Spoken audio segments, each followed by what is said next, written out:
Gospod, še eno vprašanje. Odgovor na vaše. To ne povzroča problemov, povzroča pa veliko dela. No, to smo spomnili, koliko več ljudi imate zaposlenice. Ko bi vedeli, koliko ljudi se ukvarja z vsemi temi, ampak dobro, to ni problem. Hočem pa povedati to, da nažalost tudi v svetu obstoja več različnih tako zvanih mednarodnih manualov na področju javnih financ. Eno je tale ESA 95, ki je statistični proračunski, javnofinančni priročnik.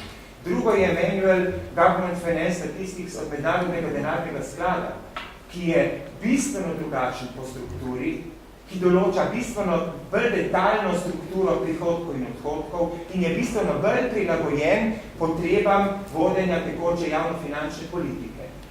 Vendar razlike, mi smo pripravili eno tako zvane transformacijske tabele med eno in drugo klasifikacijo, kjer se včasih človek sprašuje, tudi jaz kot človek, ki že delam 20 let na tem področju, a je res potrebno, da en delček ene dohodnine se ne šteje kot dohodnina, ampak gre med obresti, en delček ena davka, ena klasifikacija šteje med eno kategorijo davka, druga pa med drugo. Tretjo klasifikacijo, ki jo bom zdaj omenil, po kateri bomo morali tudi poročati, ko bomo, upam, v kratkem postali članica OECD-ja, na prihodkih je metodologija za izkazovanje davkov in prispevkov, kot jo je opredelila OECD za svoje članice, spet drugačna, bodi si, če jo primerjamo z ESA metodologijo ali z Eurostatom, ali z GFS-om in Mednarodnega denarnega sklada. In potem je še ena četrta metodologija, ki jo uporabljajo Združeni narodi, ki je pa spet malo drugačna. In tukaj se vidi, imamo metodološke oddelke v teh mednarodnih inštitucijah, ki pač rečejo, za naše potrebe hočemo točno, da je to tako. Mi pa moramo, ko dajemo podatke po vseh štirih in tukaj bodo ostale razlike. Skratka, vedno, bom rekla, navajati, katera metodologija, če mi pozabimo povedati, pač vi vprašajte, na podlagi katere in potem jaz mislim, da se bomo čisto razumeli. Ali je edini argument, da ustrajate na tej dvojnosti to, da se ESA 95 poslužuje samo 3 države? Ne moram povedati, ESA 95 po ESI nobena država ne dela za služnih računov, to je statistična metodologija, ki je bistveno pregroba za računovodstvo. Ne, se to je vprašanje, ali obračun, vprašanje vaše, ki jaz razumel, ali prikazi po obračunu, ali prikazi po denarnem toku. Glejte, jaz sem tole en članek, imel tudi eno predavanje, kjer sem napisal vse prednosti, pomanjkljivosti, slabosti, jaz vam lahko tudi to dam. Problem obračunskega pristopa, zato da lahko neka država, pogledajte, relativno dolgo verjetno že veste, da ima Avstralija obračunsko, izkazuje bilance države po obračunu in Nova Zelandija.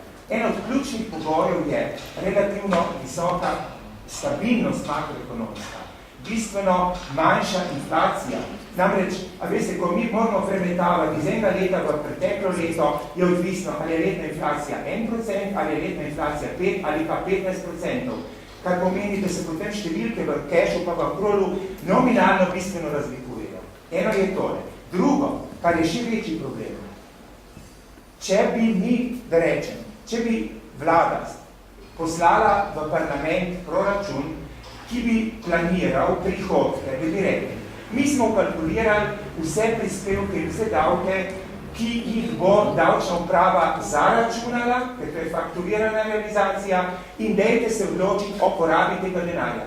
Opozarjam, da je na ta način Portugalska pred nekaj leti po hitrem postopku sprejela sistem, da bo šla na obračunski, zaradi tega je na koncu leta izkazala bistveno večji primanjkljaj.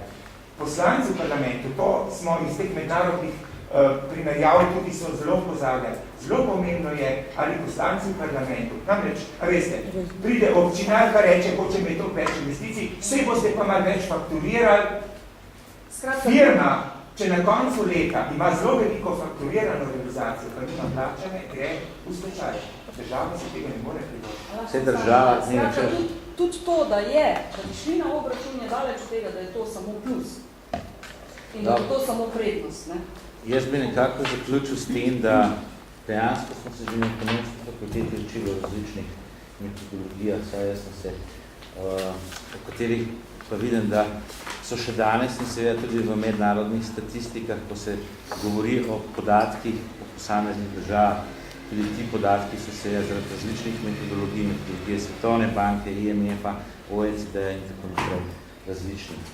Jaz bi, glede na to, da vidim ali pa pričakujem, da vprašanj dodatnih ni več, bi jaz zaključil to srečanje in se vam zahvalil, da ste prišli. Želim vam še naprej lep dan in vas lepo pozdravljam. Hvala lepa.